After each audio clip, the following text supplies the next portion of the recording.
ఎంత నిర్మానుష్యంగా ఉందో.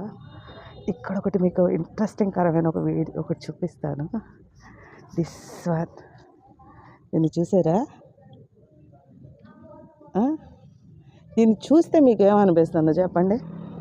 ఈ రోడ్డుని ఎలా చూసి ఈ కొబ్బరికాయ బండోడు ఇటు వెళ్తూ ఈ కొబ్బరికాయ కింద పడిపోయిందా, లేకపోతే ఎవరైనా చేతబడి చేసి ఆ కొబ్బరికాయని అక్కడ పెట్టారా, లేకపోతే దిష్టి తగిలి దిష్టి తీసి అక్కడ పెట్టారా, లేకపోతే కాంచనా సినిమాలో లాగా దయ్యం ఈ వీధిలో ఎటువైపు ఉందా అనేసి కొబ్బరికాయ తీసి అక్కడ పెట్టారా? రోడ్డుకు చూడండి, మధ్యలో ఉంది కొబ్బరికాయ. చూడండి రోడ్డుకి, రోడ్డు ఇది, రోడ్డుకు మధ్యలో ఉంది ఆ కొబ్బరికాయ. ఏమనుకోవాలో ఏమో అర్థం కాలేదు. ఇలాంటివన్నీ మన కళ్ళకే కనపడతాయి. ఎందుకు ఇలాంటివన్నీ మన కళ్ళకే కనపడతాయి అది కూడా అర్థం కాదు. అప్పుడు కనపడ్డప్పుడు దిక్కుమాల ఆలోచన